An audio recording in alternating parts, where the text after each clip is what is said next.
Well, it's 1 o'clock. So almost everybody is here.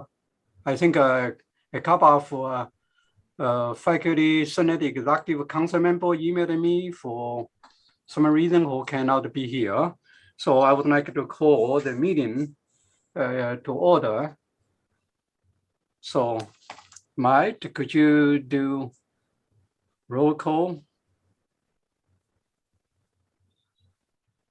Yeah, I'm just making notes here of who's here.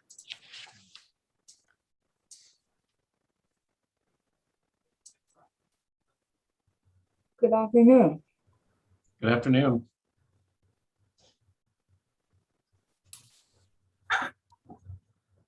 So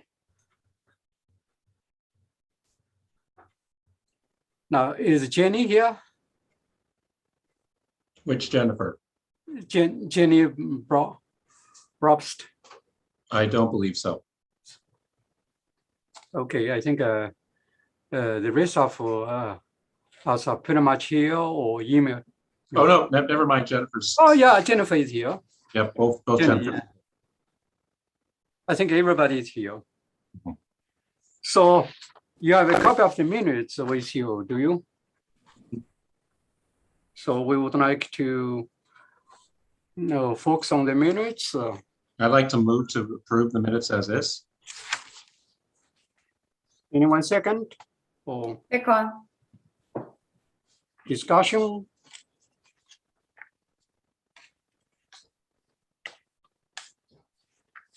No change? Were were these the minutes that I suggested a correction? Yes, that's one typo. Thank you, Jenny. So maybe not as is with Oh, I that was correction. under the impression that those corrections were already made. Sorry. So Josh, I think Josh, I know I correct on my copy. Josh should have corrected to make sure that word will be changed. So can I amend my motion to say that as including the suggestions that Jennifer made, that we have, that would be the corrected minutes, that we move to approve the corrected minutes. So anyone second the amendment? Second. I'm second. Okay. So any further discussion? Okay, so we're going to vote. Might help me to count if we do it by electronically. So if you vote, just raise the hands or. Yes, how about the hand raise? So people in favor, raise hand, please. Oh, I put my thumb up. I think that's meaning the same thing. Okay, Yeah, I could, where's the hand raise? Oh, I see. Oh, I see. Okay. Horribly, can you remind me how to do this? How to get the hands? you hit Reaction the reactions and raise hand. and hit raise hand or. Thank you. Oh, that's the wrong one. Okay, so That's fine. how many hands now? I counted 8 yays, 8 yes. Okay, 8 yes. So Sunghi, okay, so Yeah, Physically. I don't know how to do, so I'm just Okay. used to that. so 1, 2, 3, 9, 10, right? And Joe, you raise hands too, right? Yeah, I did. I'm sorry. I took it off. Amy? Yep. Yeah, so all. Mhm. Okay, so and any nay? So make sure you lower your hands, no nay. Okay, so Marcus is still up. Is that a nay? Marcus, could you lower? You're muted, lower your Marcus. hand? So no nay, abstain. Okay, so minutes pass. Thank you. Okay, next one. Comment, my comments, okay. Well, I have 7 items to report to you. First, as you know, your faculty members receive 2 issues of faculty update and or FIY was sent out in July and August. And second, I made some remarks at the July Board of Trustees meeting, and I shared them with you. And also there will be another Board of Trustees meeting and this month, and I will seek your input before I make any remarks. And third, 3 faculty members attended 3 important meetings on my behalf, while my schedule could not allow me to do so. I would like to take this opportunity to thank them. First, Professor Jennifer Sherry attended the Sanuki safety meetings, and Professor Eric Jacobs attended the campus reopening meetings after Professor Jenny Probst, and then Professor J. Needham attended the new faculty orientation on shared governance last Friday. And again, I want to thank them for helping me to cover all those important meetings while my schedule could not allow. Number 4, I had 2 meetings with the Chancellor about several important matters, one in July, another in August. So the topic which we covered include campus safety and shared governance, which involved the 3 units, political sciences, anthropology, and sociology, and also the number of faculty we lost. So we talked about hiring and faculty and the budget issue related to the faculty hiring. And we also discussed students enrollment. Number 5, in August, we co-hosted 3 public meetings or forum, at which 3 vice chancellor student affairs candidates were interviewed by 3 constituencies: faculty senator, one of the constituencies, civil service, and the AP staff or another constituencies. Next one, number 6. This semester, the chancellor and the provost have planned to visit different colleges and the important units. And they invited the faculty senate president and graduate counselor to accompany them to visit with those faculty and staff and students in those colleges or units. So I will attend majority of those visits. However, due to my schedule, such as the teaching schedule or other prior commitment, and I will need maybe 2 or 3 of you, that means faculty senator, executive council members, to help me on my behalf. And I already approached to some of you. I want to thank you. And if something come out, I cannot make it, I will approach to each of you. I try to have a rotation or share amount of work or time. I know you guys are very busy. Number 7, which is the last ceremonial event. On July 17th, I attended the late professor and also our faculty senator member Shane Koch's memorial services in the Carbondale Civic Center to represent the faculty senator. And also I presented the resolution to the family. And today, actually this morning on September 7th, I know Joe and I attended the SIU faculties and staff launching ribbon cutting ceremony in the student center. So any questions, comments for me? I would just like to echo what Yu-Ting said about this morning's ceremony. It was a very nice event.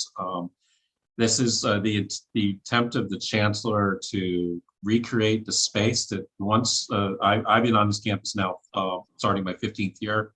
I remember Old Main when I first began here as being a wonderful space to have a quiet lunch, to also have events And it was very sad and several years later when it closed down. And so the chancellor is committed to reopening this as a shared faculty staff space for us to have an informal place to meet, to get out of our silos, quote unquote, is what he was saying this morning.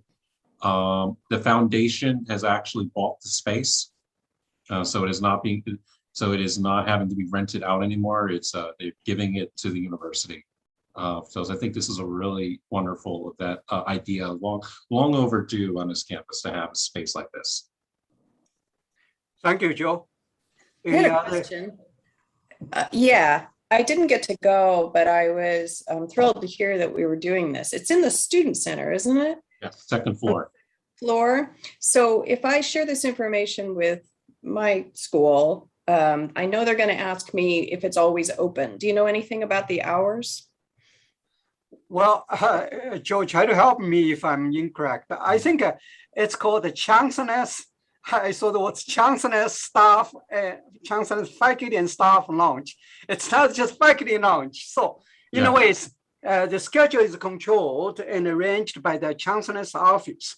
And they plan to arrange events or activity based on the schedule of their plans. However, we will have flexibility to propose something and send to the Chancellor office if needed. Or the other thing that, thank you, Ting, for jogging my memory. It's been already a long day. It's a longer day to go for me. Every Wednesday, I believe this fall, they're going to have members of the cabinet that are going to mingle with anybody who wants to show up. So the idea is to sort of get everybody out of Anthony Hall necessarily. Do we have meetings in more neutral spaces? I think that was the other word that was said. But to answer Jennifer's question, I hope we're going to be able to use it more often because it's really meant for us. Yeah, I thought it was like a walk-in. You can go get your Starbucks and take your work, but it's not that. It's more like a meeting space for the chancellor's office. I think at this point, at least we're not sure. Chancellor will be here. Chancellor Lin will be here at 2 o'clock. You're welcome to ask him the question. To be honest, I would like something better than this. I know at other universities where I worked, like Minnesota State, University of Toledo, we had faculty lunch separately. We have cheese and wines almost every Friday afternoon. And I think we had more flexibility, independence. Now here, at least step one. And I think we would like to ask a little bit more as time goes, maybe a separate lunch. Yeah, I think I would echo that. I think the idea here is we need to claim the space. We need to show interest in having this. And I think it then can develop into what we would want. I think this is a necessary first start. We haven't had this on this campus for many, many years. It's been a void in our campus culture. So now I think the chancellor has given us an opportunity for us to then fill that opportunity with what we will and shape it the way we want. That would just be my sense on it. All right. Any more questions before we move to number 5? Okay, so number 5 report. In fact, for executive committee, and obviously I will present my report, and nothing more to add. So, and unless you have questions. Okay, if not, election committee, and Bethany. I have nothing to report at this time. Thank you. Now, we have undergraduate education policy committee, and we have co-chairs, Joe and Amy here. So all the floor will be yours. Okay, so we have 6 RMEs this month, which is a lot to start out. Bethany and I, of course, did a lot last year. I expect we'll do more this coming year. So we are going to divide these into the 3 that each of us wrote resolutions for. We had a meeting last week. All 6 were passed unanimously for your consideration. So I would first like to bring up for consideration the RME to rename the School of Journalism to the School of Journalism and Advertising. This is a name change that, as the RME very clearly suggests, is more in keeping with the scope and mission of the school. It's a better truth in advertising to what the school is about. And is there anything else I should add, Jan? The floor is yours if you want to add anything further. No, that's pretty clear. Okay. We basically have two specializations, journalism and advertising, and our title does not reflect that. Right, right. Okay, so any questions or comments or concerns anybody has? Otherwise, can I ask us to vote yes or no and to submit this for consideration of the full faculty senate next week? Oh, Jennifer, do you have a question or are you voting? Voting. Oh, okay. Okay. All right. So let's vote. Raise your hand, I guess, is probably the best way to do this.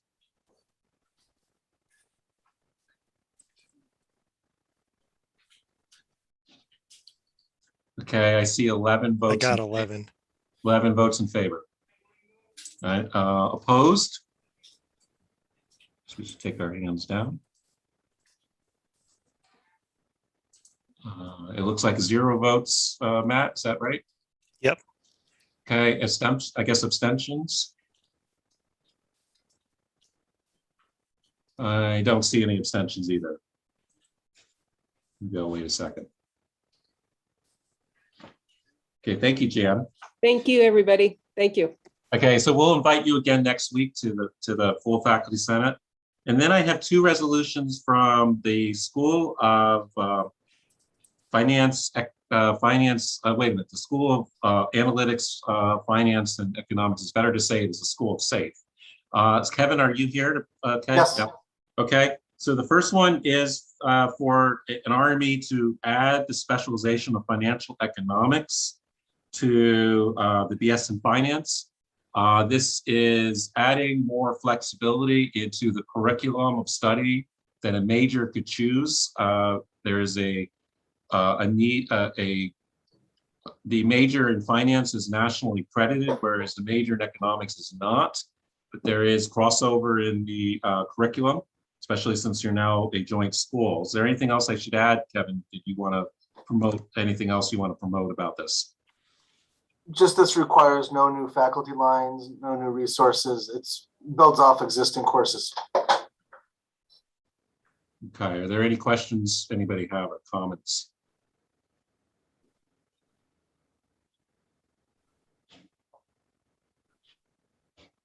Okay, again, I think I'd like to call a roll call on this. For those who are in favor of submitting this next week to full faculty senate, just raise your hands and find. Okay, I see 11 votes and there were 11 voters in the last. So is there anybody who's abstaining or voting no? I guess that's easier to do it that way. Matt, are you 2 voting yes still, or are you? Yeah, okay. Okay, so that one passes. And finally, we have at least the 3 I have here is an RME to create a minor in business analytics. And again, this is a booming field study. If you might recall, I'm sorry, that I'm mistaken in what I was about to say. So this is a booming field, big data. And so having a minor in it would be a very attractive addition to other majors within the College of Business, but I think more broadly than that, possibly even without the College of Business, or am I mistaken in that? It could extend beyond the College of Business. Fields like health management and so forth are relying on analytics more and more as well. Right. Yeah. And again, this would not require any new faculty or courses. So you're already basically teaching us. Correct. Correct. Mm-hmm. Any other questions or comments? Okay, I'd like to call the roll on this one and then turn it over to Amy. Again, please raise our hands.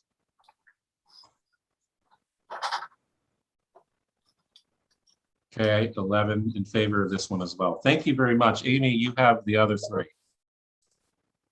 Yep, I do, thank you. So the first resolution to recommend approval for the specialization in international studies in a bachelor's in language, cultures, and international studies.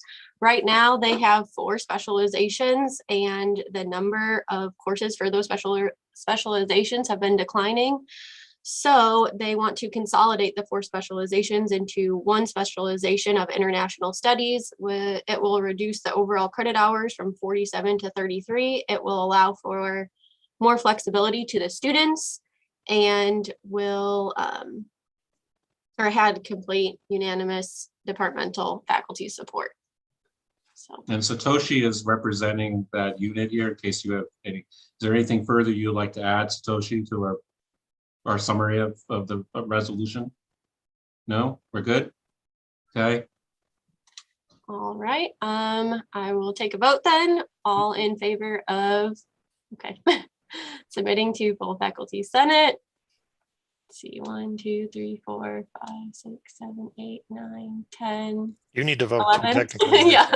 Yeah, don't forget to vote yourself. All right, so that'd be 11. All right, good deal. The next one is going to be a resolution to recommend changing the name of a bachelor's in fashion design and merchandising to bachelor's in fashion studies. This was recommended by the accreditation for the fashion design specialization, the National Association of School of Arts and Design. So to comply with that recommendation, they are going to change the name and then also change a specialization from fashion stylist to fashion styling to be more consistent with the industry and peer institution nomenclature. So We have Craig Ants from the School of Architecture here in case he wants to. yes. Is there anything further we should add here about this? It's all pretty straightforward. It puts us more in alignment with what other schools are using in their kind of nomenclature, and it also matches what our accrediting body has actually, prompted us to do. So, and it's way past time to have done it. So. All right, so all in favor of submitting that resolution to full faculty senate? All right, 1, 2. All right, looks like that's unanimous as well. And then the last one I have is a resolution to recommend approval of the RME to eliminate the public service specialization in the bachelor's in political science. This is due to reorganization.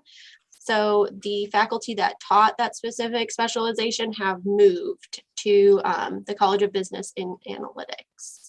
So they are no longer placed to teach that, and the department faculty unanimously decided to remove that specialization. And there's no representative here to present on that. The other factor is that faculty is now graduate focused. They're an MPA program that's in the College of Business. So there's really no ability to teach this undergraduate curriculum at present. And given the shortages of faculty across campus, they'd rather focus on other specializations of which they have more students. May I ask you a question, Joe? Yes, please. Did you contact the MPA faculty member? We contacted Tobin Grant. I think MPA like Randy Davis. John Hammond, because we didn't contact them. I know this is the political science, but Randy Davis and John Hammond, now they're in the College of Business and Analytics. Maybe it's one of the notes. Maybe you need to make sure they are informed. I think that fell through the cracks somehow with the reorg, because the resolution came from the former Department of Political Science before restructuring abolished departments this summer. So we were formally given through provost office. So this is something we should bring up to Mira to a talk, I think. Again, this is my suggestion. It's up to you guys. It's good to let the MPA program know, because they used to have like 4 or 5 faculty members. Now there are only 2 in the College of Business and Analytics. And maybe they have already talked, and never know. Maybe now it's good. Check with Tobin, make sure, Tobin informed Randy Davis Okay. and John Hammer. Thank you very much. Sure. I have a question about this. I was wondering what is the enrollment situation? Like how many students in their program previously? Yeah, I don't know. I think I should ask. I think we might be, hopefully Lizette was invited to our meeting today because I invited both Tobin, who is the former chair of political science. I don't know if he's now a program coordinator or not, or what's happened with that new school that he's in. But I did invite both of them to this meeting this afternoon to talk more about those various things, like what's the enrollment like. It was not presented to us in the RME, so it's hard to know. Because for me, it's like if, for instance, if we have like a few, at least a sizable number of students for this major, and instead of we cancel it, because it's very difficult to recreate at the same one, we can just move it to a different unit or different school. So that's my kind of question. Yeah. And they did mention that students currently pursuing that specialization will be able to complete it by taking the courses that were transferred to the College of Business and Analytics. Yeah. So they can complete those courses, just not where they were. It's one of the few cases I think with restructuring where curriculum which was devised a long time ago based on older structures. Typically, for example, in most universities, a Master's of Public Administration program usually is housed in the political science department. And so because we decided a few years ago to move that graduate program into the College of Business, merge it with things that are in business and non-for-profit and philanthropy and all those various things. I just, there's the former Department of Political Science has been drastically reduced in faculty lines. And they just don't have the ability to teach this curriculum because none of them have specialization. So because I think a lot of times the student coming into the major and also they're interested in this specialization. Yeah. When the specialization is canceled, and then that may kind of less. It was one of my reasons among many. I think we've all voted against that school last year. That school was unanimously rejected by the faculty senate because we had major problems with how it was conceived. Which school? The new school of social science, between anthropology, sociology, political science, because something like political science, which housed a graduate degree program, which attracted a lot of students who wanted to go into government and budgeting and wanted to, that's a logical place to have that kind of thing, is usually a political science department. This is talking about governments and state, and local, federal government. And somehow that got moved out, and then other things are moved in that don't have much relationship to those majors. These are three separate disciplines that don't have a lot of connection with each other. So I think UTing will. I think we're going to be revisiting that because the units have a right to propose a new school if they want. But it's one of those things where it affects curriculum because, as you see, we're not being able to offer a program now because the faculty have been moved in different places.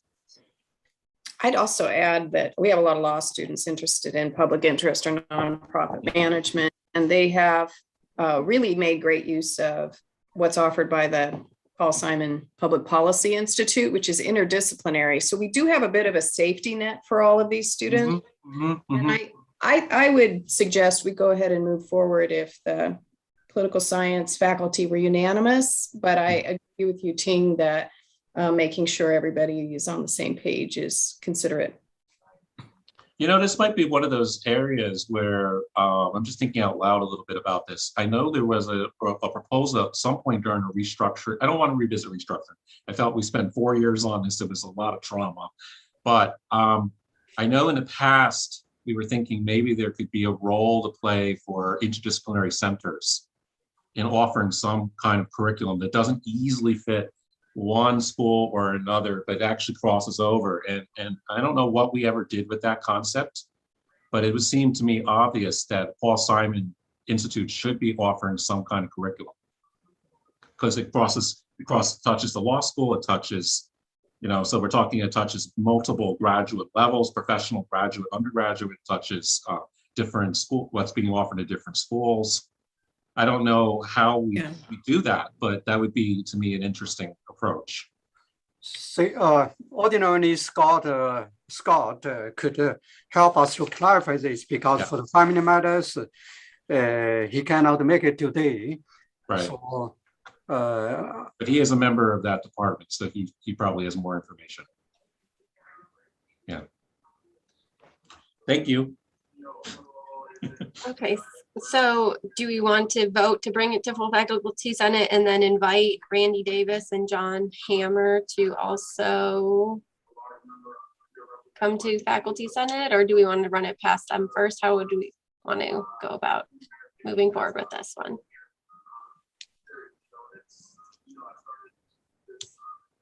I would be up to bringing it forward and then inviting them to it. All right, all in favor of bringing it as is to full faculty senate and inviting Randy Davis and John Hammer?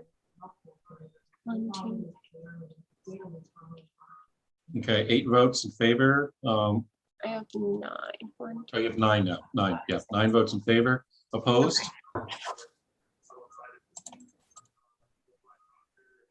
One opposed. Yuting, are you abstaining? yes. Okay, so what? 9 yes, 1 opposed, 1 abstention. Amy, that's Hammond, Hamman.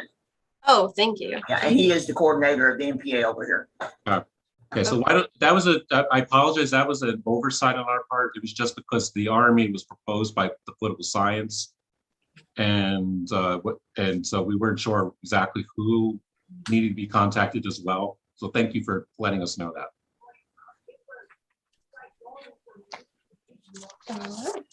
Okay, so any more resolutions? So that concludes our agenda this month, although we're going to likely have a lot more of this fall.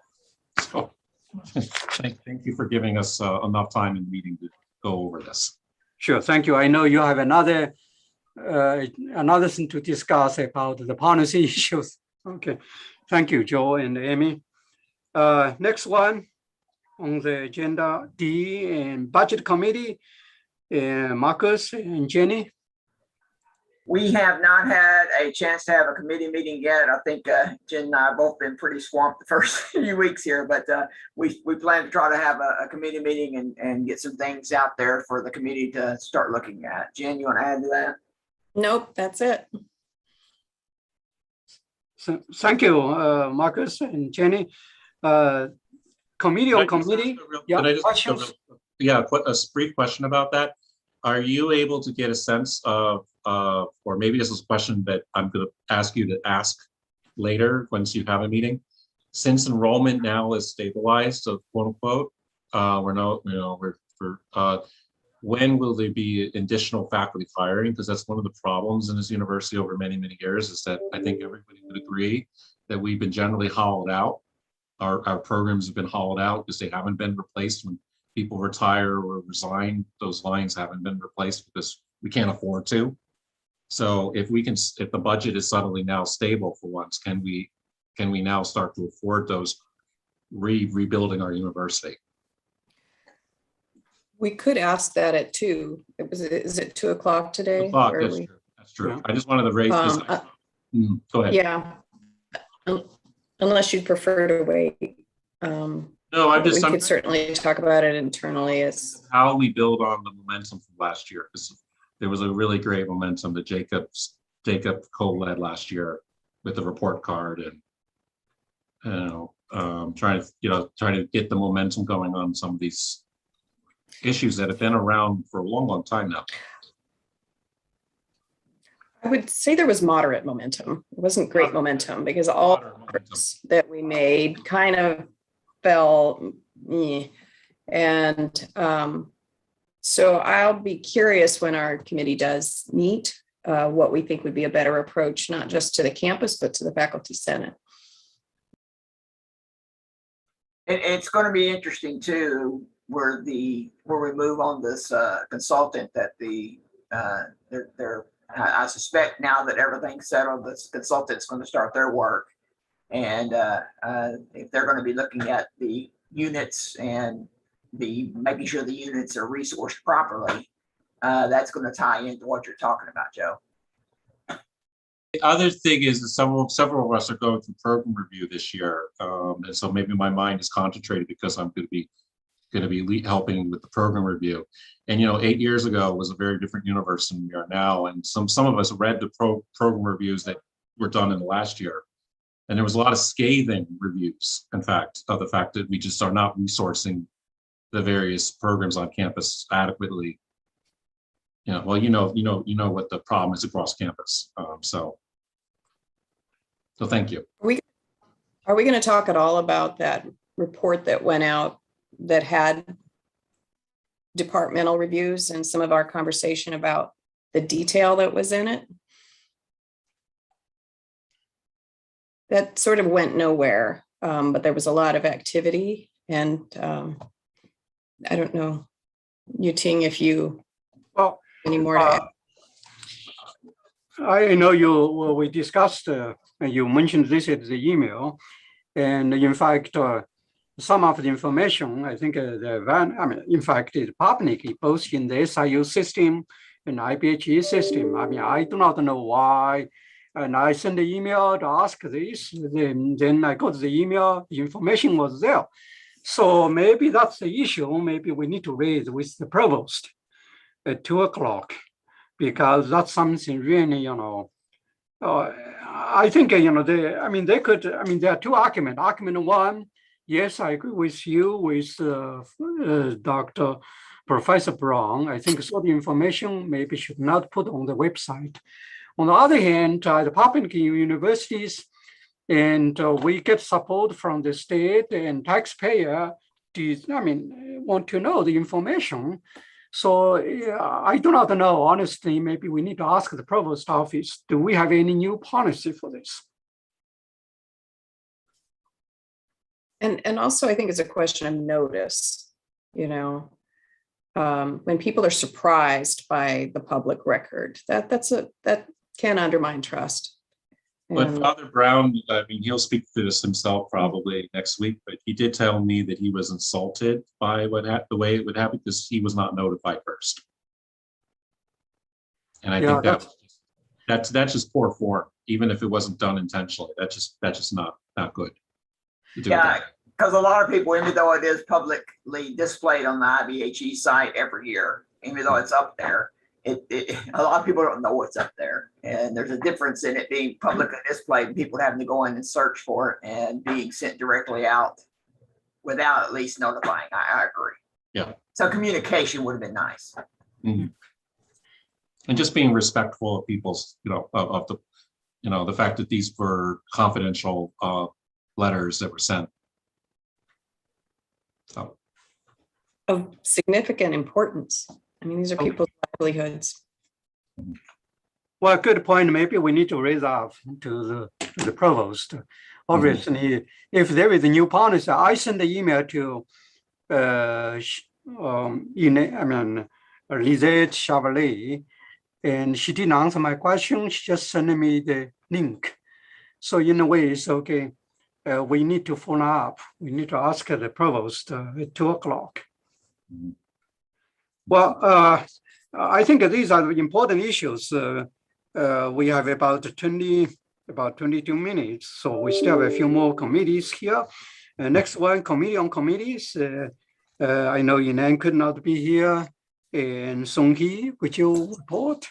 Yes, Elaine and I have met with Josh to review and compile a list of vacancies for campus committees. 15 committee positions are vacant now. This call for volunteers will be circulated over the next week so that we can staff volunteer committees within our campus community. Especially, we want to thank Josh for everything he has done to help with this. Also, we have sent out 2 calls for search committee volunteers requested by Chancellor Office. First one was for the Vice Chancellor for Administration and Finance Committee. Today morning was the deadline, and we got 1 volunteer. So as soon as we get approval from the committee, and committee will notify. And the second one is the Vice Chancellor for Research and Graduate Dean. Will fill this role this week. Thank you. Thank you, Song Hee. Do you want questions? senators for that latter committee, or is any graduate ranked faculty eligible to serve on that committee? Could you say again? So the for the search for the vice chancellor position, is that are you going to want a faculty senator for that search committee, or can any graduate ranked faculty serve on that? Now we sent out to faculty senator first too. So because the chancellor office request very quick kind of result, the name. So we didn't have enough time. So we're gonna send out. They will see what we can do for the send out to the campus. But just we send out faculty senator. So but we got the volunteer, and then we're looking for the other one for vice chancellor of research and the graduate dean. Oh, I want to clarify, Song Hee. I think Joe's question is like the candidate we provide is among senators, or it can be anybody, even the person professor is not a senator, but it can be representative. Is that correct? That is correct. That was my question. Thank you. Right now, just we sent to the faculty senate as a representative of faculty senate, because chancellor office requested just to the representative from the faculty senate. That's why we sent out to faculty senate first. It's clear. I think let me clarify a little bit. I think originally my department didn't tell us. I said, look, we are we're in the middle of search for the vice chancellor research and graduate dean. And how come our faculty senator, faculty member are not invited? Because for the student, vice chancellor for student affairs, we have no faculty involved. I mean, the only person was Junie Partridge. I do not know. She's not a faculty senator. She's not a faculty senator, but she is a faculty member. She's a faculty member, but she's not a faculty senator. So I'm just curious, how come she? I mean, what constituencies does she represent? Can I suggest something for going forward on this? Because as I said, you seem to be getting a lot of these last minute requests, and there's often not enough time to fill these spots, and we want to have faculty participation. Can I suggest that members of the committee of committees rotate membership on these ad hoc committees as per needed? Because then that way we're making sure we have faculty senators are always being able to attend, like the very, because you get these sometimes within less than a week notice, and then it's very hard for us then to find something. Sure, yeah. Good So if it were a little bit more like the chancellor's office knows to contact Elaine and you for, can we have a person to go to this meeting? Yeah. Otherwise, these are vital, important positions, and this is why I was asking, can any graduate level faculty be there, because we have some serious concerns with our graduate school in recent years, and how we took a nosedive in the year before last in the applications, and we were way down in enrollment, and so this is something we really serious. We need to make sure that we have vital graduate programs. So that's sort of we need to have faculty at that table and making that discussing these things. Yeah, go ahead.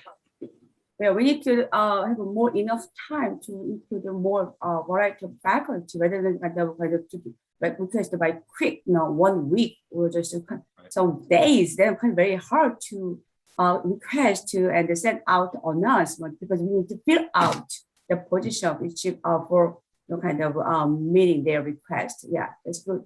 Suggestion. And you think, could you in your cabinet meetings, could you basically just make a more concerted case to the chancellor that there needs to be more time here, because I think he wants us to participate in things. Yeah, I don't think it's bad faith on his part, but it often comes out as sort of bad faith, because we're we're not being given enough time to find a representative to go. I think the 2 points here. Number one, time. And we make sure we give enough time. That means advance notice. And from their perspective, they want to get done 1, 2, 3, just give 2 or 3 days notice. But for faculty, that wouldn't work. Yeah, so I think you should. punishing. So can you push back a little bit on that? I mean, obviously politely and respectfully, but. Yeah, we need to ask them, give us at least 10 days, if not 2 weeks. Yeah. Good Exactly. point. 10 days, you know. Yeah, 10 days, working days, 10 working Okay. days notice. Because they need to plan it, because they just cannot need it with last minute. That's number one. And number two, Joe raised a good point. That means criteria, not just committee. I think, that's, I think both our executive council and also committee can make a, can set a criteria. For example, this person should be research active. And second, involved graduate education. And just now we just cannot get, anyone from faculty senator or faculty member who is, has not done any research or no supervision or involvement in graduate work. I think it's that means, okay, we need to have, certain experience. So I think a committee on committee, as well as the executive council, because the committee report to the EC, and then we can set, criteria. I mean, let's say someone volunteered, we can deny no. We need more time to get more, even if necessary, we may need to send an announcement to the entire faculty. Exactly. I also want to second, because when they set up this job advisement, we received it, we provide feedback. Normally what would have been done is like they already set up committee members before your job advisement going out. We all know as a department, we always does that. Before you submit your advisement is approved, your committee members being approved. So at that point, we should have, they have like a representative from senators, right? And then we should be able to inform that we start to identify the candidates, the representatives. So that makes sense. And it's been a long time. It's been a long time, and it really would behoove them if they, again, I don't believe that Chancellor Lane is acting in any bad faith here. I do believe he's genuine in wanting to have more shared governance, but we need to insist that that actually means more shared governance. Yeah, reasonable. Thank you. Any question for committee before we move on? I think just one point I'll make after having been on that reopening committee this summer, and I really wanted to be on the committee. I teach public health law. It was a good fit. I'd monitor the laws and what the governor's doing. And then when I got there, they'd already been meeting for a while. Every single decision had already been made. Every input by the Faculty Association, the Faculty Senate was thank you very much. And then they did their own thing. And it wasn't a good use of my time. And I think that it would be useful, and maybe you're already doing this on the committee on committees, to allow faculty senators to ask you, what kind of authority would we have on this committee? Because if you're just feeling as though it looks good and the chancellor can say that everybody's involved when we're not really, that's not a good use of our time. And one thing I got out of the budget committee last year was how strapped for time faculty are as departments shrink and they take on more administrative duties anyway, including me. I'm one of those people. And so if I'm going to get involved, I want it to count. And I don't think that the committee on committees could always know this. Some committees are better than others. We all know that. But I think we need to be protective of our faculty senators and their time and make sure that when they are involved, that it isn't just for show. Yeah, I can see your point, because the committee work is some more extra work, but should be more important, but play central role for each committee. I'm glad to hear that, so that we can make a better outcome. Yeah, thank you so much for the suggestion. Yeah, sure. Because 15 vacancies is too many. Yeah, with the we don't have the members. Yeah, I think we can send out general announcement to all the faculty members. yeah, Okay, yeah. next one, faculty status and welfare committee. And I know Scott cannot be here. Professor Jenny Sherry. Yes, hello, everyone. We actually met on August 31st via Zoom, and we had a very constructive meeting. We had several items on the agenda. First one was the discussion of need for faculty code of conduct. There's been some concern about that not being in place on campus. So we're actually, committee members are going to review other universities' codes of conduct and kind of gain some insight on that to see what we can maybe move forward on that. Can I just ask, do you mean the conduct of faculty or the conduct of students? No, it's a faculty code of conduct. So it's conduct of Got it. faculty. Yeah. So there's been some concern in some programs and some schools about codes of conduct for faculty. Well, we do have the employee handbook. Is that not, is that the same that thing? doesn't cover? Right. We're in the process of breaking everything down to see if it is covering what it needs to cover, and that it's very specific on what we really would like to see, you know, as far as faculty are concerned. The second item was the faculty senate membership requirement. There was some concern in the past that faculty could hold a 51% commitment to the administrative role. And is that a conflict of interest? Because they are primarily administrators. So we are going to look into that as well. The sabbatical policy, there's been some concern about that. We want to break down the faculty association contract to see exactly what the language is and what we may suggest or may not suggest. But we want to make sure it's fair and equitable and that it performs what it's supposed to perform when you go on sabbatical, and we want it to be representative for what faculty need, for that process. The university COVID policy was the next thing we discussed. Some students are slipping through the cracks as far as there's a lag in reporting. Some students, we never get reports that they are supposed to be out. So that is a major glitch in the system. There was a concern also, like a scenario that was brought up as far as if students are exposed by a roommate or another person, shouldn't the faculty receive paperwork that confirms the quarantine? So, that hasn't been happening, as far as I'm concerned, and that is a concern. We need to have some form of documentation to know that the student's actually supposed to be on quarantine. Is it a FERPA or a HIPAA situation? We need to look into it. So there was definite concern about everyone's health on campus and how some of these things falling through the cracks can definitely, be detrimental to others' health. And so that's a concern.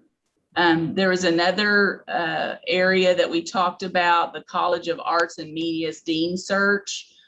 Scott is actually going to talk to the chair of the governance committee to see which committee should investigate the issues. There was some concern about how that search was handled. And so that is one thing that we're in the process of looking into. The sixth thing that we went into was the faculty investigation by the Department of Justice. There needs to be better vetting of grants through OSPA. There has been a lot of turnover in OSPA and a lot of things that maybe have been of concern. And so, our concern as a committee is this a legal issue and not our committee's issue? So that was definitely talked about. So The last thing we discussed was the resolution honoring deceased faculty and how we need consistency on this and proper respect.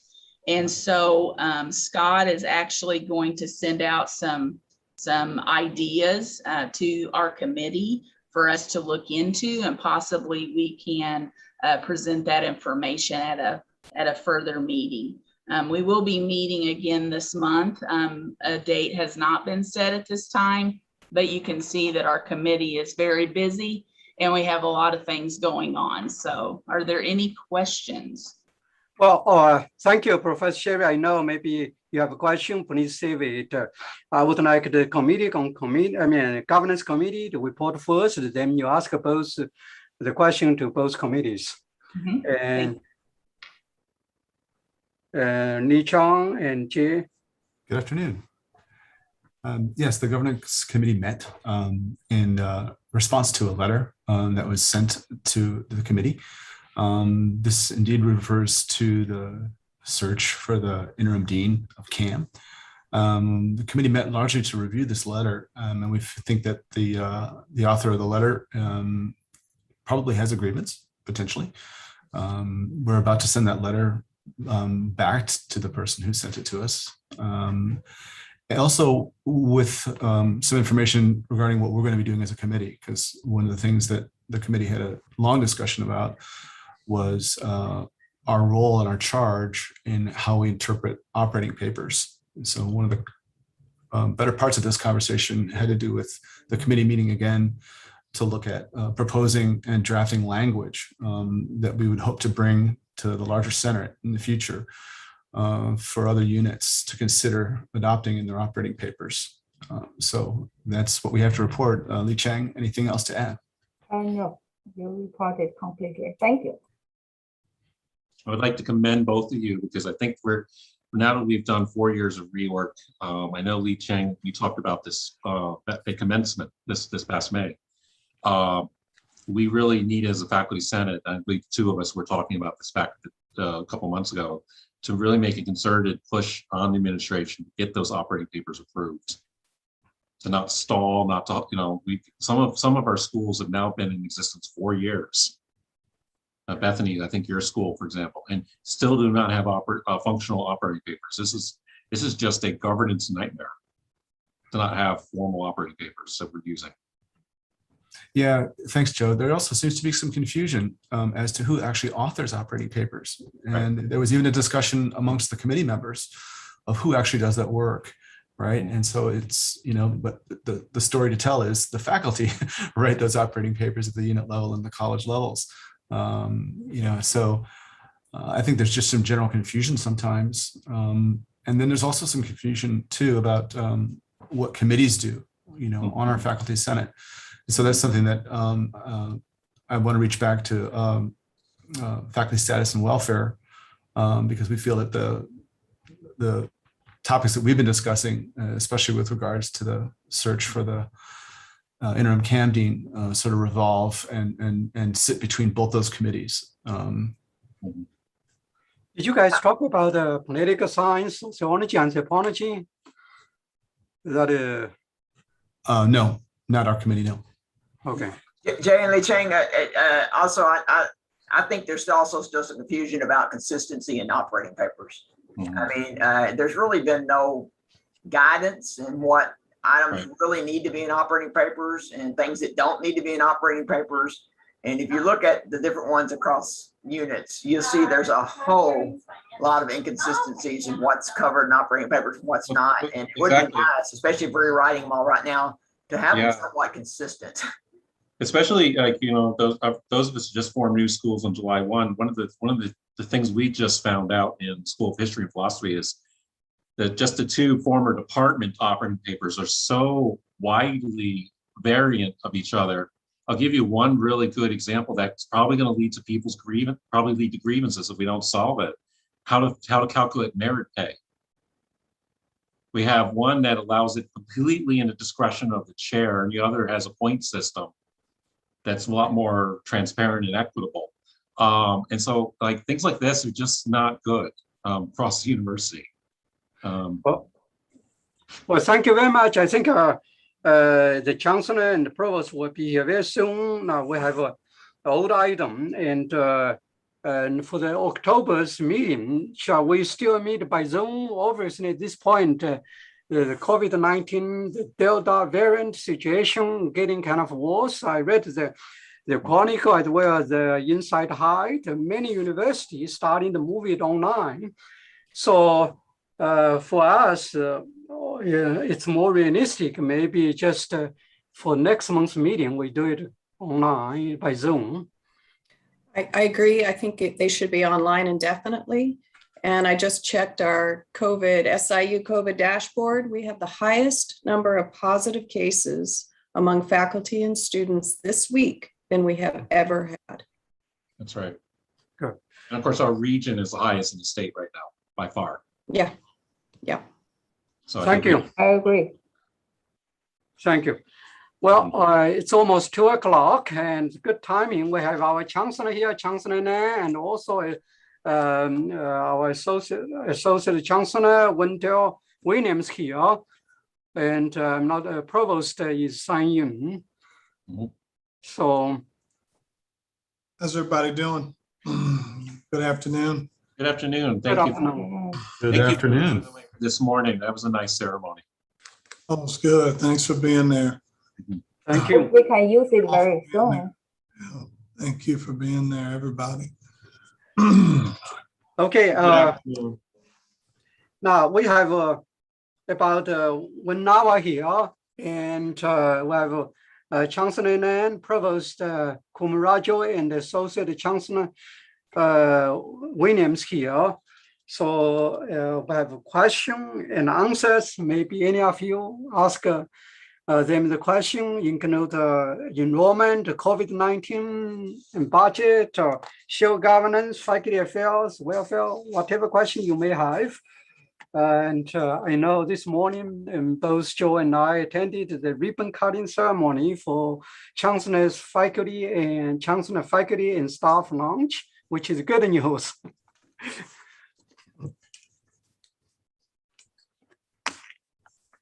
Anyone want to start it?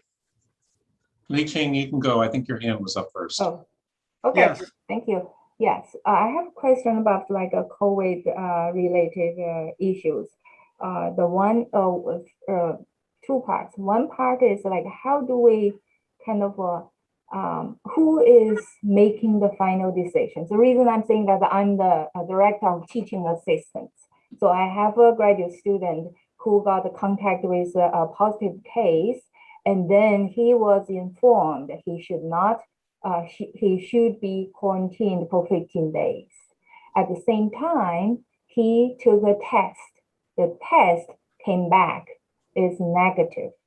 So this morning, he's going to teach 2 p.m. class. The question is, what should we do? Who would be the person to make a decision? Because especially within this very fast turnaround case, so if he's not teaching, the entire 25 students will be sent back home. Nobody's going to teach it. So that's number one. Number two is like, if these things happen, do we have a backup plan, you know, to have substitute? You know, especially if the case becomes so severe, what do we do? Like I have like altogether I have 20 labs. I have like 20 TAs. What do we do? Can they have some kind of guideline so that they can handle the situation better or more smoothly? Mira, you want to take a stab at that? I know you have been talking with those scenarios case by case. Yeah, sure. So, you know, we've tried our best to put every possible scenario and come up with the instructor guidelines that we, through the impact bargaining, we discussed with the faculty, you know, association, NTTN, as well as TT. So in terms of your question, my thought would be the email that you would get from Dean of Students. So Dean of Students is over all students, graduate, undergraduate. Correct. So the health department will contact the dean of students through our chief Newman. So that's the flow of information. So if you get an email saying that the student should be quarantined, that would be the final say. Now, supposing a student then comes and says, oh, I got a negative test, consult with the dean of students, because the health department is the one that determines the quarantine and the isolation, not, we are not the experts. So we would turn to the expert to make that determination. Okay. So that would be the way the dean of students would be the point of contact. I see. So to be safe, just like, okay, although the test is negative, we still say no contact, we dismiss the class. Is that correct? My question is that the negative test, did you get it from the dean of students or did you get it from the student themselves? No, it's get it through the CDC, through the normal channel. They're like basically, yeah. So if it is official, if the information is official that the person is negative and that they are safe to re-enter the classroom, then that would be the information you would go with. But the things like we didn't receive, this is the thing, the test is negative, but then we did not still didn't get the letter to say you can go to this. I think this is a delay. During this like a delay time, what should we act? I would say check with the dean of students because they can make a quick call and expedite whatever is the information that you need. Okay, thank you. So basically in this case, the school director or the dean of college has no say. No say. Yeah, because you're not the subject matter expert.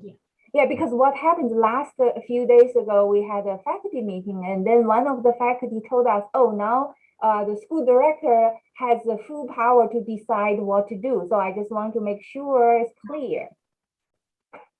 Okay, thank you. I would just like to add here that I sent an email yesterday to Jennifer Jones Hall, and she got back to me within a day. So for example, I have 4 students now who are claiming that they were told to self-quarantine, and she hadn't heard of any of these cases. So apparently there's a major lag in student reporting when they, and so perhaps maybe they're even, and the one worry is particularly with the University 101, that's where I'm seeing a lot of this. And some of us who are teaching that, other sections of that are also seeing that.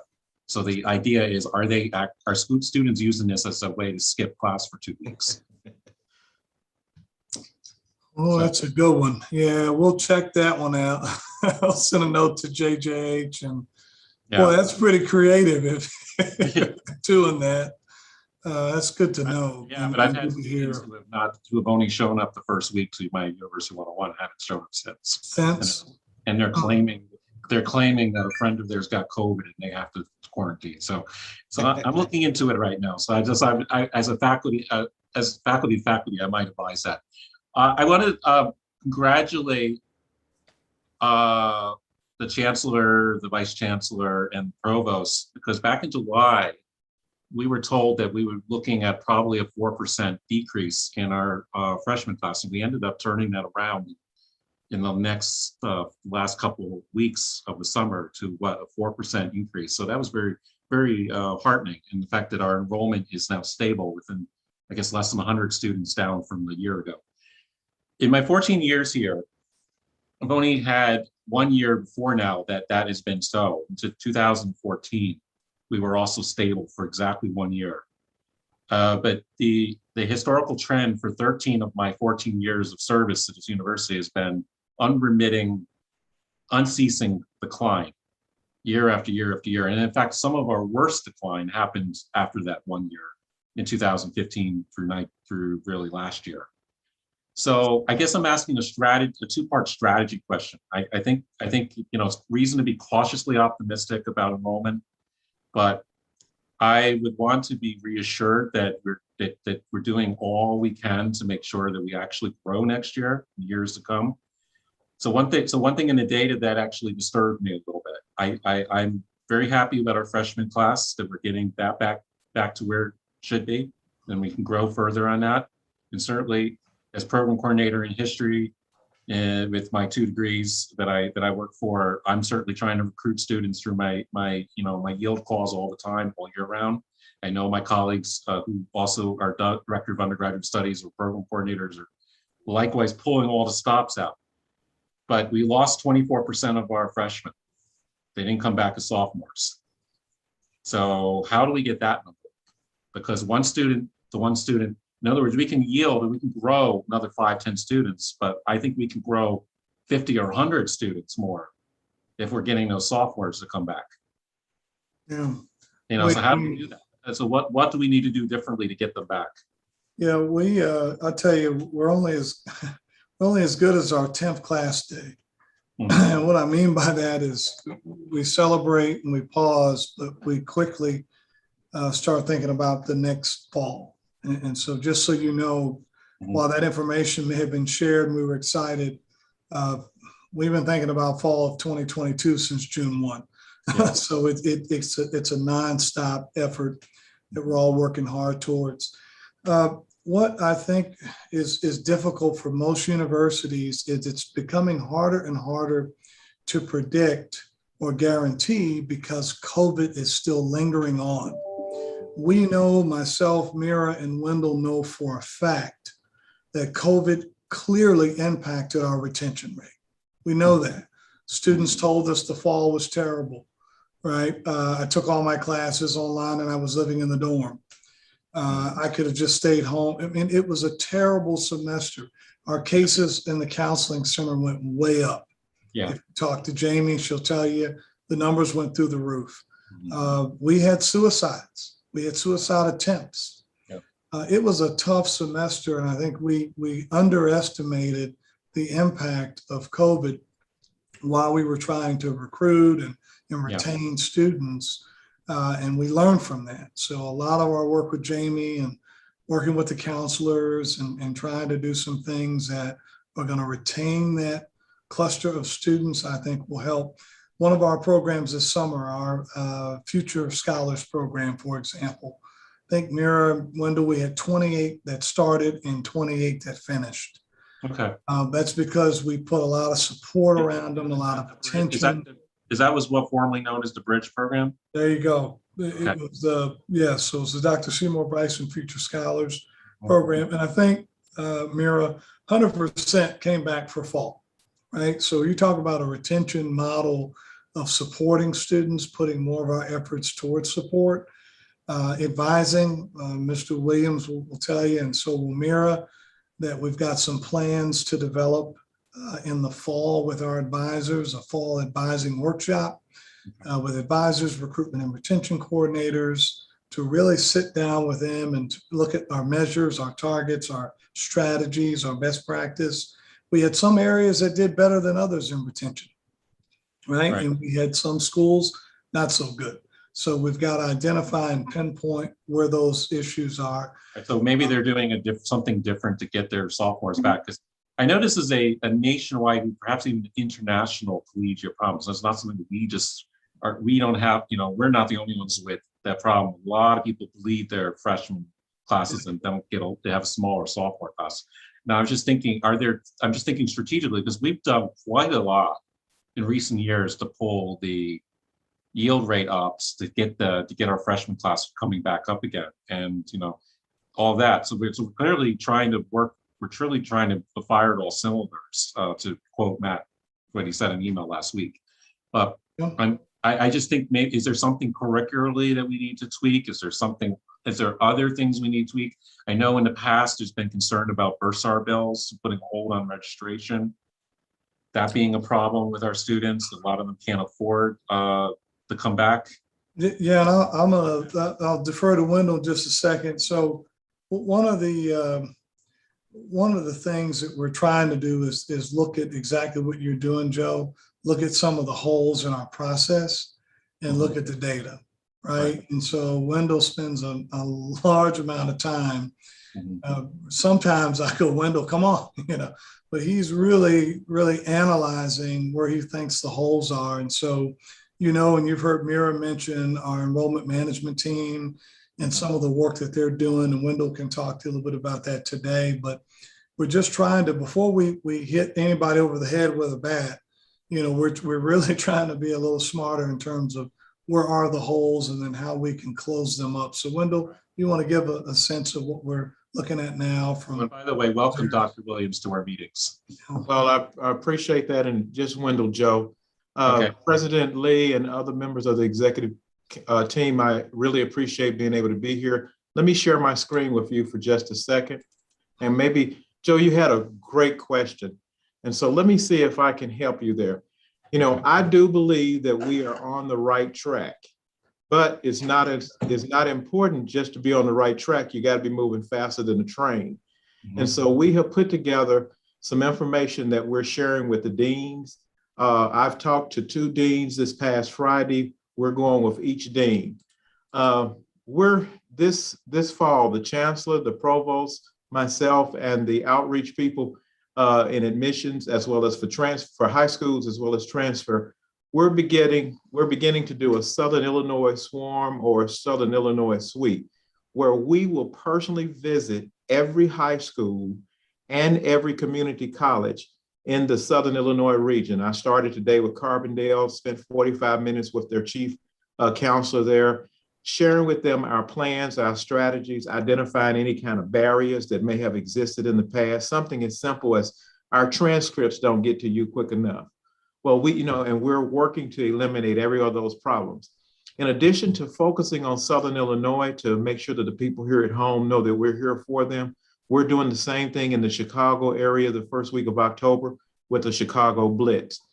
We're working with, there are a lot of inner city kids who are great students who have great potential, attended magnet schools, may be exceptional students, but they can't get here for an 8 o'clock start time for an open house. They don't have transportation. The way that they get to high school is walk or either take public transportation. So in order to get from Chicago or someplace else, they have to get on a bus at 1 o'clock in the morning, and that bus doesn't run. So we're toward the end of October, before the period for scholarships being over with for deadlines for that, we're working with the Center for Multicultural Affairs, we're bringing those students to us to have workshops on Friday afternoon and Saturday morning that gets them finished so they can get home to catch the bus in time to get to their home safely.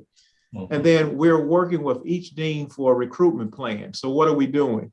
This is our yield funnel for new students.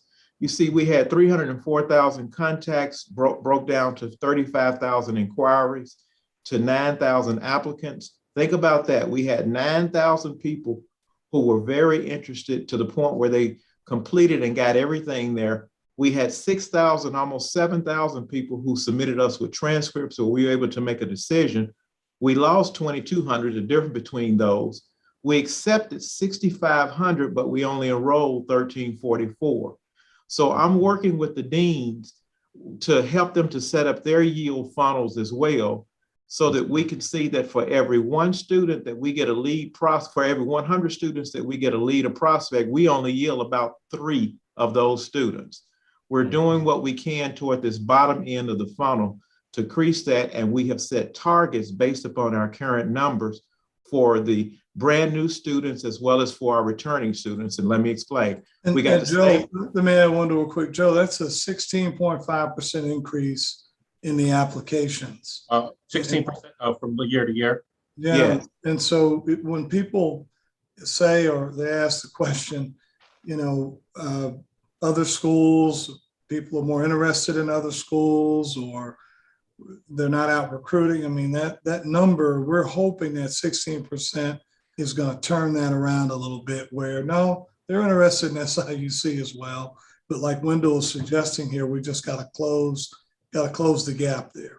So we do I'm sorry, Dr. Lane, we do the same thing with transfer students. And finally, here's the picture that I don't think we've been focusing so much on new students. Joe, you're exactly right. We have to begin what dumps into this funnel is that we have to take out the number of students who are graduating. Mm-hmm. We have to predict how many of those students who have sit out more than a semester that we need to actually go after in your department that are a few courses away from a degree that we need to readmit. There are hundreds of thousands of students in this region and millions of students in this state with some college without a degree. So many of them are from here that we can go at the readmits. And we have to have a strategy to work on our continuing students before we can even begin to predict the number of new students we have to get to fill the funnel. Too often, we've just been focusing on the bottom of this funnel and not focusing on these things at the top. So to answer your question directly, what we have now is that we have a strategy to go about meeting this need, and we have a strategy to go about fulfilling that need. And we believe that those strategies, coupled with the efforts of the faculty, staff, as well as all administrators, that's going to be able to make a difference with us. Yeah, so we came out of the gate, unfortunately, this last, maybe to give Mira credit, maybe the last 2.5 years, it was just, we threw everything, threw everything out there to try and, slow some of this loss down. And so everything, even when I came in, I could see that it was best practice. I mean, they were doing everything they needed to do. It was just going to be some time to kind of get us there, and you're starting to finally see it flatten out a little bit. And so what's important now is freshman year growth. So that to me is a solid foundation to build on. But again, I'm happy to hear what you just presented, Wendell, because I've often concerned in the past when we talked about recruiting and retention that a lot of it is an emphasis really on recruiting, right, and not the retention. We basically admit people, and then we don't do a lot to keep them here. We don't do a lot to support them. We could do more to support them when they're here. Yeah, but last year is the first. I mean, last year we had over 80%. And this year, so I know we've been doing some stuff in retention. We just had a drop this year, and I think a lot of the drop this year we all know was pandemic related. But if I might just give some statistics, it'll probably paint a slightly different picture. So when we talk about retention, we talk about fall to fall. So from fall 15 to fall 16, our retention rate was 65.2%. The next year it was 69.1, then 72.1. Then 75.1, last year 80.6, and this year 75.45. So really in the last 5-6 years, this is the second highest. So that's one piece of it. This didn't happen magically. No. This has been a huge concerted effort, a sort of cultural change that we are paying attention to our freshman students and trying to provide them the best of everything, whether it's weeks of welcome, whether it's turning in grades on time, whether it's advisement, whether it is the University 101. So there are lots of things that are happening to really support the students and to listen to them and see, okay, what is it that we can do something differently? Our recruitment retention coordinators, they've increased the number of living learning communities. And that is where we have students of the same major on the same floor. And our R&Rs are going and visiting these students. Our faculty are going and visiting them. We have the First Saluki Center that is really reaching out to our first generation students. We have the tutoring service. So all these things that we're trying, all the best practices. We have invested in EAB, the navigation, EAB Navigate. So we're using that platform. We're getting the advisors to use the platform. We're getting student affairs to use that platform. So all of these, the fact that we have gone from 65.2 to 75.45, and this is above the national average. We are above the national average in terms of our retention rate. There are different boards that will give you different numbers, but about 72% is the national average. Here we are sitting above. And when we called those 301 students who didn't come back, we chased every single one of them down. And a lot of the responses were that they didn't have a good experience last year, or they were just going to sit out for a semester, or they were going to a place close by to their home. So there were like a multitude of reasons. And that really tells us a lot about who our students are and why they return and why they don't return. So to Joe, to your point, we are increasing efforts because it takes the effort to bring somebody and you lose them so quickly. Yeah. It's just, it's not equal. The amount of effort that you bring a student and then you lose them just like that. So we are trying really, really hard. And that's one of the reasons why last fall, we insisted and we held the line for University 101 that it should be face-to-face because Comm Studies was online. English 101 was 75% online. So when students were realizing that, okay, this is the experience, it was very difficult for them. So when we called them, they said, I don't want to go through what I did last year. Thank you. Lee Chong, and then when Mr. Williams. First, Lee Chong first. Okay. I do have a follow-up question in terms of Wendell and also Joe talked about the retention, and also Wendell talked about engagement of the department of schools. I was wondering, for instance, I think my school, we have an undergraduate director who is normally get connected with the returning student and also get involved with the recruitment of a student. So one of the events I would think we, from unit point of view, we wanted to be more engaged with this conversation and activities. On the other hand, when you propose a beautiful a plan to visit all the schools, and another question we could ask, what we can do to make students interested. So when I proposed that, okay, we want to develop a mobile chemistry demonstration lab.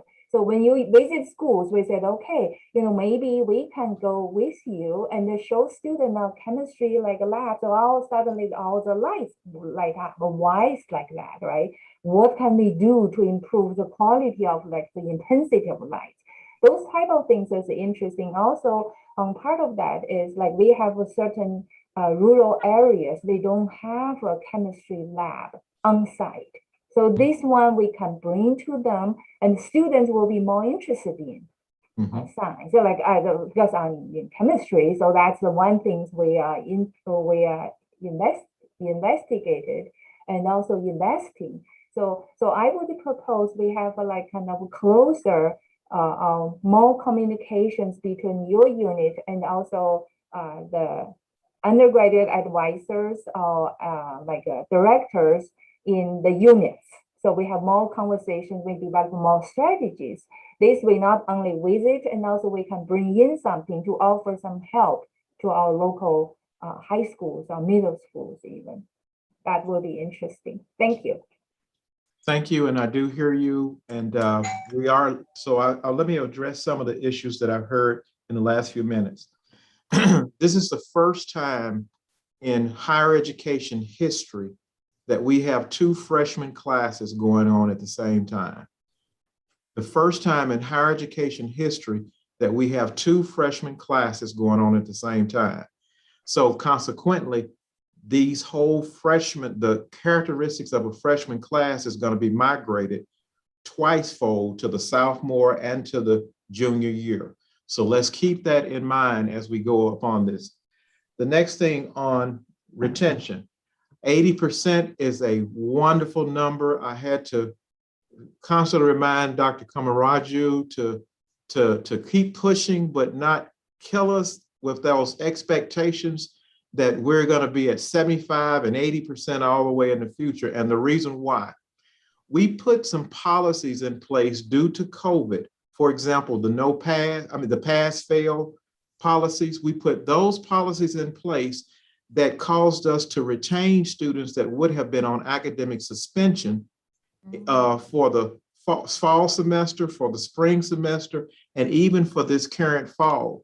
Those policies will go away at some point, and you've got a large number of students here, also students who may not have been able to return because of financial reasons due to the HERF funds.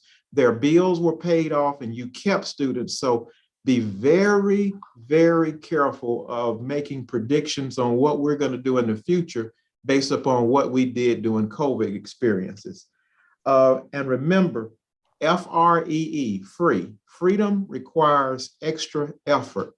Because we have these 2 classes of freshmen, because we've had these policies, we're going to have to put forth a lot of extra effort to early alert kids who are in academic difficulties, students who are missing classes, students who are missing that first examination, or students who fail that first examination. We've got to get them as soon as possible to the academic support services if we're going to keep those retention numbers up where they are. And I'll put my hand down. Thank you, Wendell. And next one, Marcos, and then Jenny.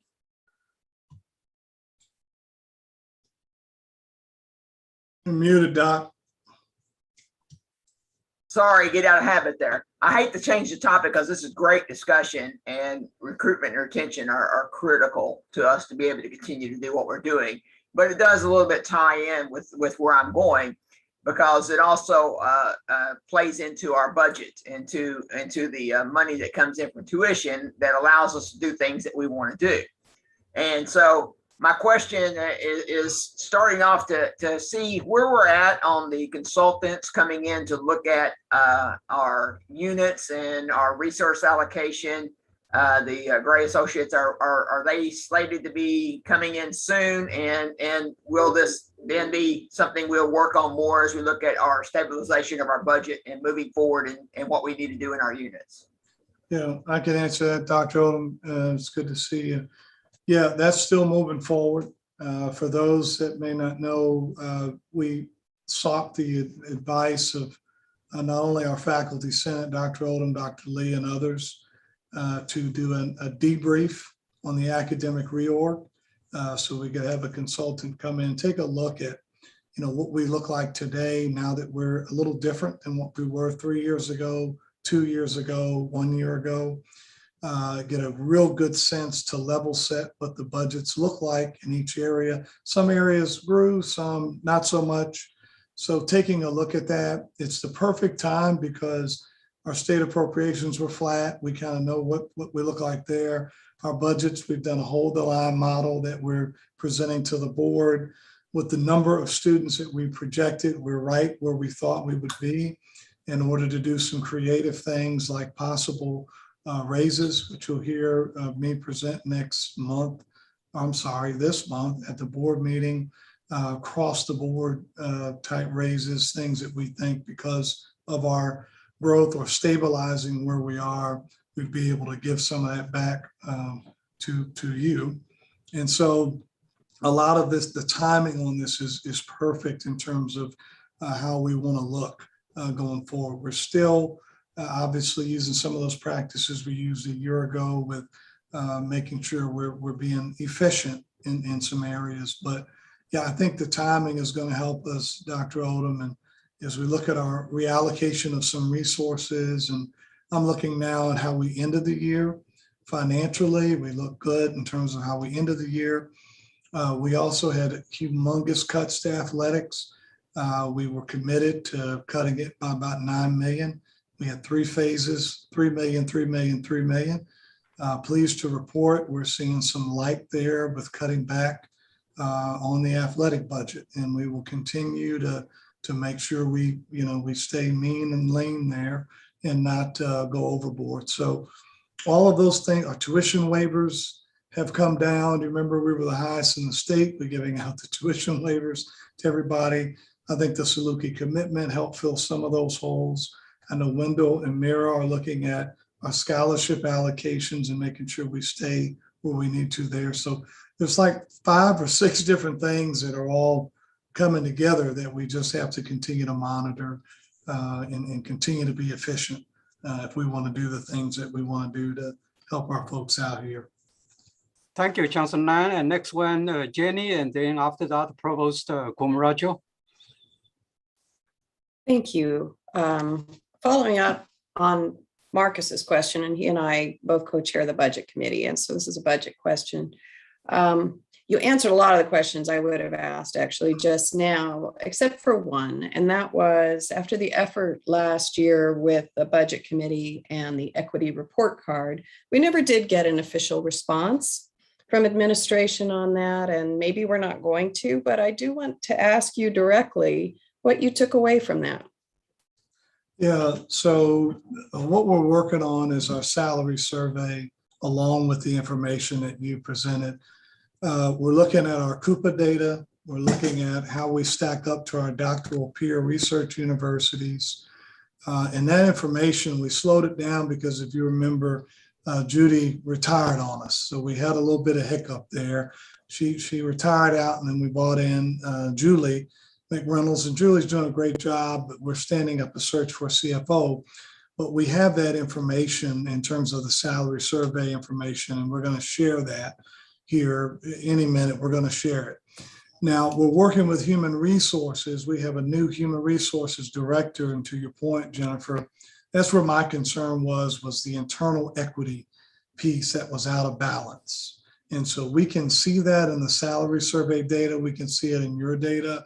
We're just trying to pull those pieces together so we can have this internal equity update, right? So everyone will know at each level, faculty, staff, level, will know exactly where people exist within the institution, how they're compared to other similarly situated universities, who's compressed within their salary, are there issues with equity and as it relates to gender, in terms of pay equity as it relates to gender. All of those things we'll do, and Wendell will probably tell you it feels like deja vu, because he and I just went through this for the last 4 years, where we came from. And believe it or not, once that groundwork is laid, that's why it is so important that we'll come back to you and share so you can just see it. It's nothing to hide. It's all public information. There's no reason why we wouldn't share it, because everyone will need to know. It helps morale, actually, if you just know where you exist within the institution, and then what we're trying to do over the span of, let's say, 1 year, 2 years, 3 years, to try and close some of those holes. So give you one last example, Jennifer. We stopped doing a lot of one-offs for this exact reason, because we had no internal controls over when we were offering, because people would offer, and no malicious intent, but they were being offered, let's say, maybe it was a salary, it was over someone who did the exact same thing that they did in another area, but there was no control. So we're putting the controls in place. We'll come back to you. The budget planning committee group will share the information that we have here. My goal is not to have to go outside and have a consultant for that, as long as you trust me or trust HR enough with the data that they're pulling on salary and information. I know sometimes that's a really touchy piece, and sometimes people want to see it come from somewhere else and come in and tell us what we look like. But if you'll trust at least what we present in the first draft, if not, that's fine. We can go out and get someone to come in and show everything, but we're going to show as much as we have to compare it with, so we can make some real decisions about if enrollment gets better, if we tighten up the belt, how we begin to really help close the gap in some of these equity pieces that we have out there. So apologize for the delay, but it's on our radar. It's not died or gone away. It is clear, it's on the radar. We just got to get it back to you. Thank you, Chancellor Lan and Provost Kumaraju. And also I typed one question for you and for the Chancellor. So you may address. Yeah, so I just wanted to circle back and close the loop with Dr. Wong, regarding being able to present sort of live hands-on demonstrations for prospective students is something that actually is a best practice that is already being practiced on our campus by other units. If you look at the Excel file that I sent out, you can see the yield rates. I'll just give a quick example. At the College of Engineering, Computing Technology, and Math did an outstanding job with the yield rate. They really boosted it. Their school directors, their faculty were doing virtual tours for prospective students. They were bringing them in even during COVID and showing them all the things that can be done hands-on. So that is available. And that is, now that there is a new dean for the College of Agricultural Life and Physical Sciences, we'll see a little bit more of that activity sort of boosting up. So just to let you know that is already happening, has been happening for a long time in other units. It's just a question of scaling it up and getting everybody on board. And I think in terms of Dr. Lee's question, I don't know whether Chancellor Lane would like me to answer, or Chancellor Lane. Yeah, go right ahead. Yeah. So I think the question is about moving classes online. And so to increase sort of the safety of our students and faculty.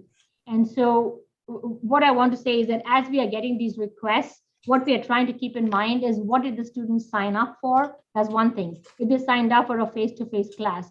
The second concern is whether students have access to technology, because that's something that we heard a lot during the past year, is that when a class was put online, sometimes students didn't have good enough internet access, or they didn't have the laptop, they didn't have the webcam, they just were not able to keep up with the material. So there is a lot of hesitation in just moving a class online unless the individual circumstances of the class require that. Now, let me kind of give you, I think I was reading some article in the Inside Higher Education today, noticed that many universities started moving their classes online for the safety reasons, and also for Southern Illinois, our situation getting kind of worse. And I'm a little bit concerned about the safety and health of faculty and students and the community. And look at the CDC data. Every day we have almost 160,000. The death rate almost 1,500. Like 1,500, 1,600. So the situation is very, very challenging for us, which would be a new impact on our enrollment next year. So it's a catch-22. So I would like the chancellor, maybe the provost, to address this, because we may receive email from different faculty. Yeah, it's becoming harder and harder to compare ourselves to other places because everyone is in such a different area and they've got different rules. Where I came from in Texas, some are still not even wearing masks. So it's really different for wherever you go and where you're coming from. So you're seeing institutions in some states that are essentially don't have any rules in place. And then you have some that have a lot of rules in place. And so it's really hard to compare what we're reading that other states are doing. But I will tell you here, if we don't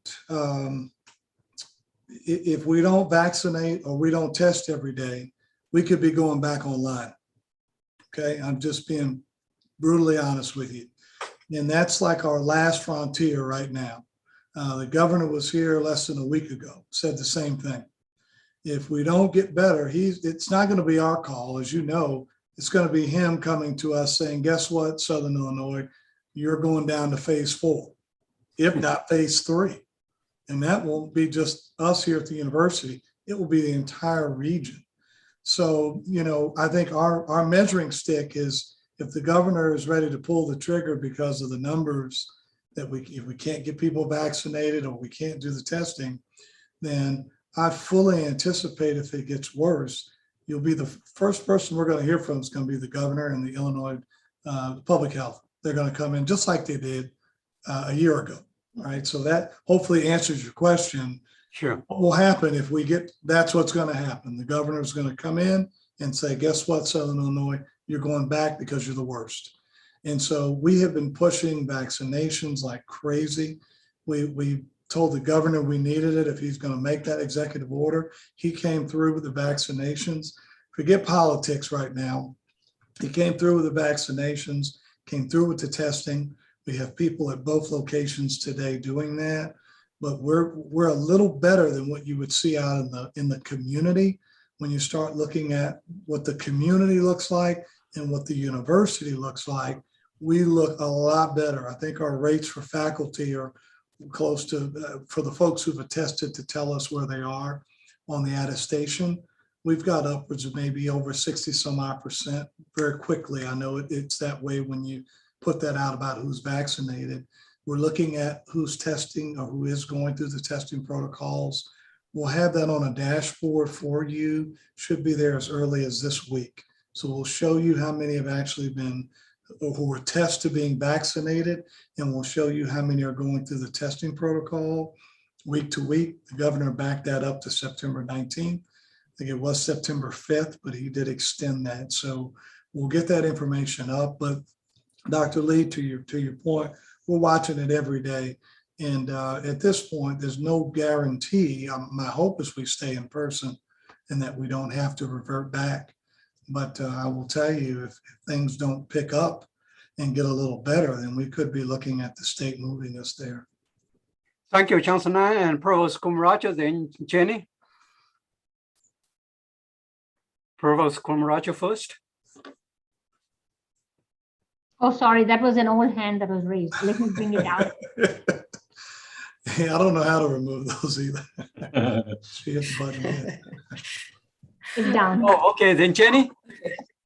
Thank you. I just wanted to share with you an anecdote in class this week, and just maybe a simple tip to help all that you've been doing with COVID. And that's that despite all of the messaging, I'm still getting students raising hands in class saying, where do I get a test? Or do I have to do X?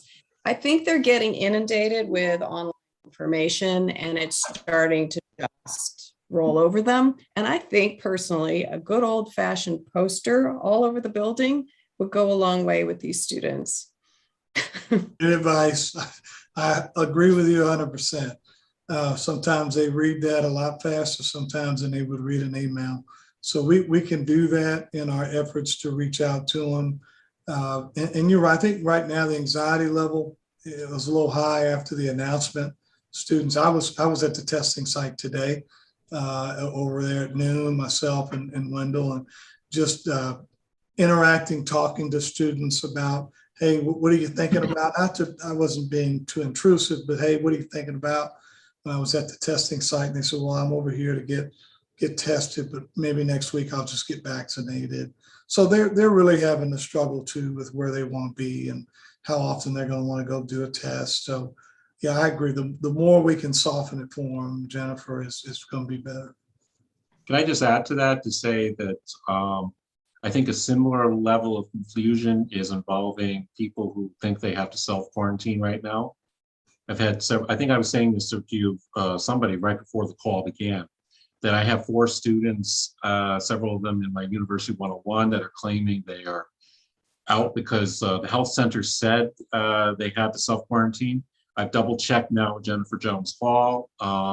She has no information about either of these students. I gave her a long list the other day over the weekend. None of them have been reported through her office. So how do we do a better job of educating our students about the safety protocols that they need to be following in these situations? Because what I fear is that we will be at the mercy of a lot of, like, we just don't know how many people are infected, how many people, have to be contact traced. And then that could be a factor in us having to go fully online, as you say, doom and gloom scenario. So how do we better inform our students and our community at large, staff as well, about what safety protocols they need to be taken with reporting? Joe, I hate to maybe end this conversation with what's being done, and I'm telling our students, get ready. So we're handling a lot of this through our student rights and responsibilities through Jennifer's office. I'll tell you that even this week, students who were supposed to be quarantined, we found them out at the food hall, and they were out at events, and they're being called in for discipline. It's a zero tolerance. If we have those students that are doing that, they're putting the rest of us at risk.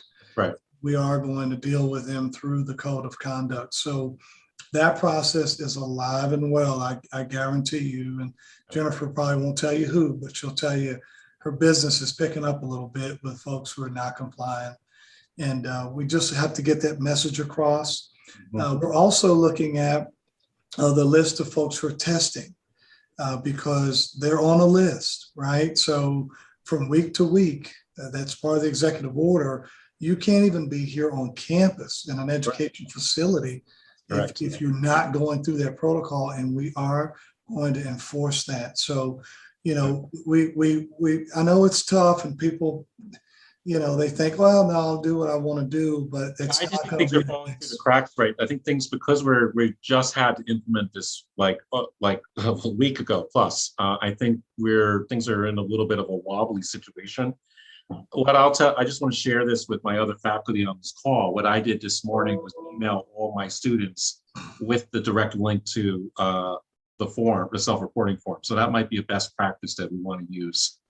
The ones that told me in recent days that they're out because they have to be out because of COVID. So, all right, you have to report that now. Here's the link. Yeah. And we, the best way too, I hate to say it out of the gate, I don't hate to say it, it's like you're doing, Joe, call Jennifer directly, send me a note directly, send a note to Dr. Lee, Mr. Williams, the provost, just get us the information and we can jump on it pretty quick.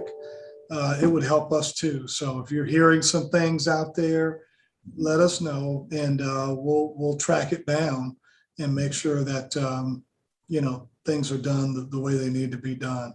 Right. That would help us too. Thank you. Because of time, and one more question, more comments from Mr. Williams. Then we would like both the provost and chancellor to wrap up. Yes, just to address Professors Probst and Joe's questions or statements. Don't believe the hype.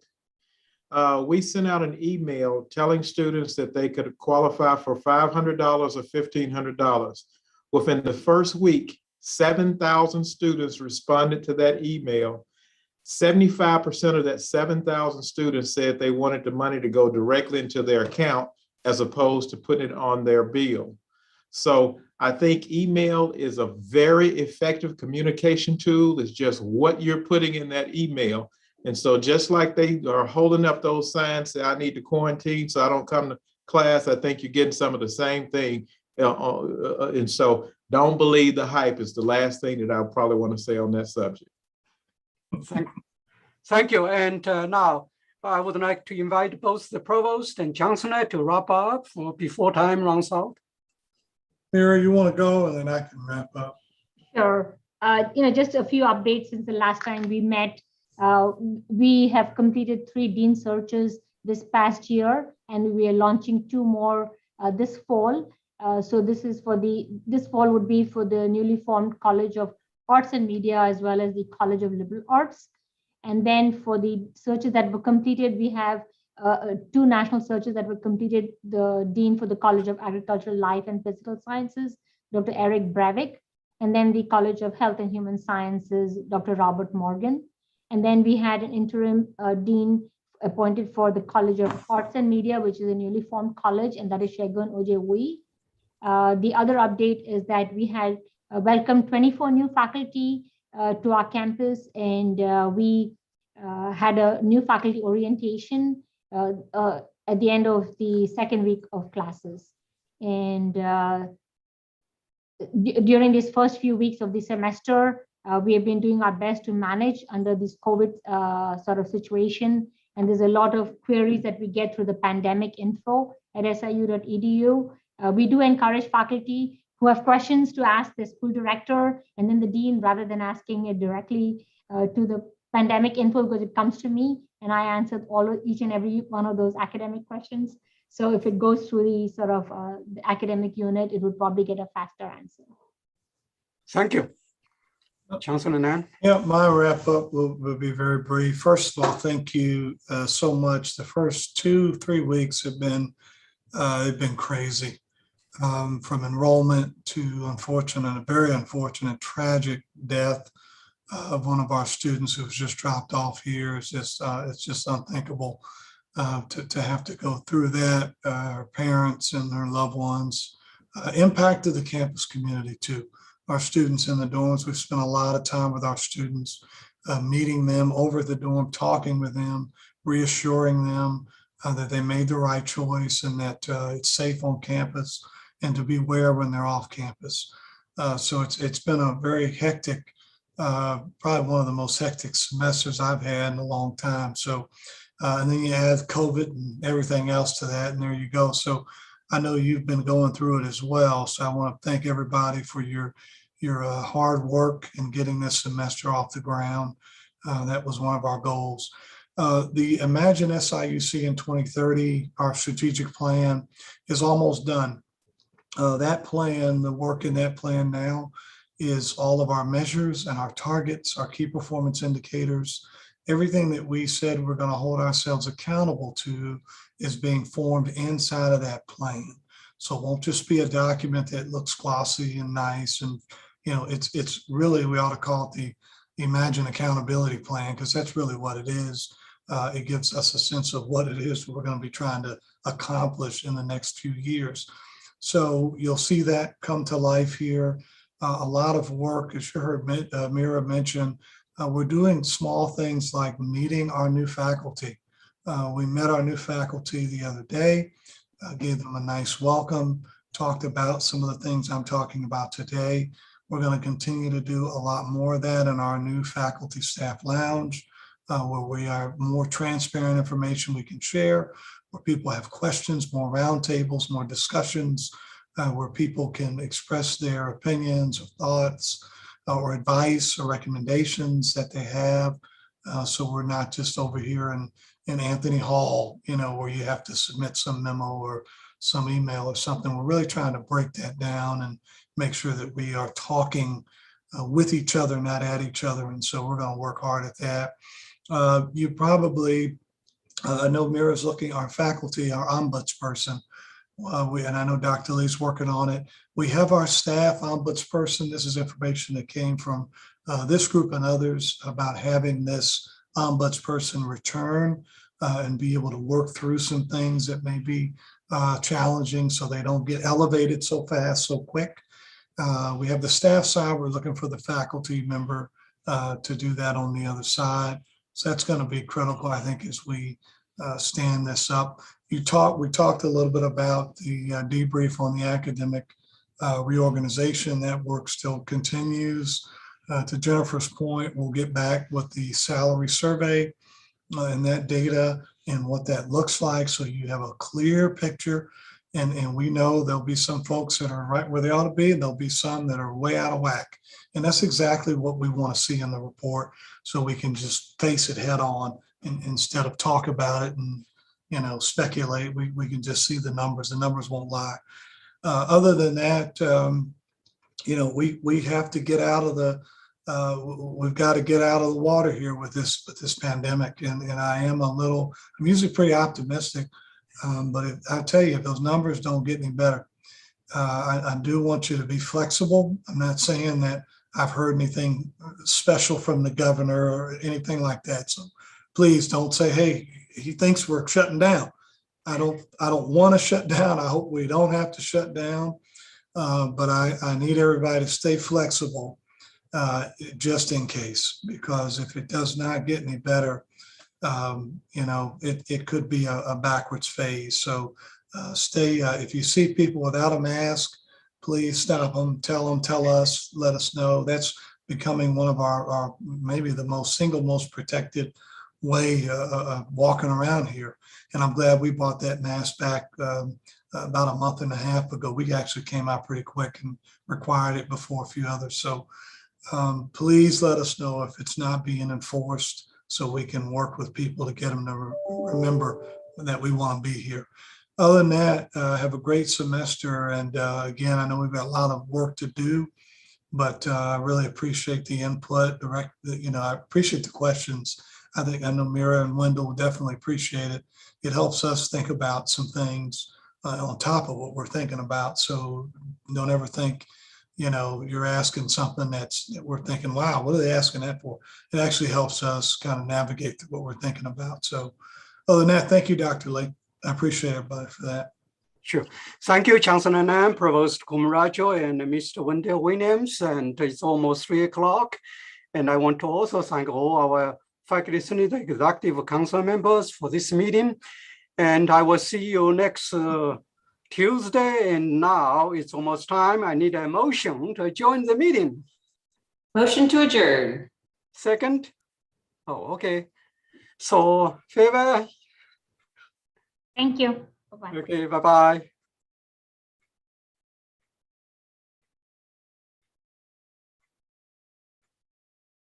Thank you, Matt. So, good. Sorry, I'm just late in hitting the leave button, but now Right, that how I'm are you here, doing? It's good. Now, are you in the library or where are you? yeah, well, I'm in my office. But I had a question.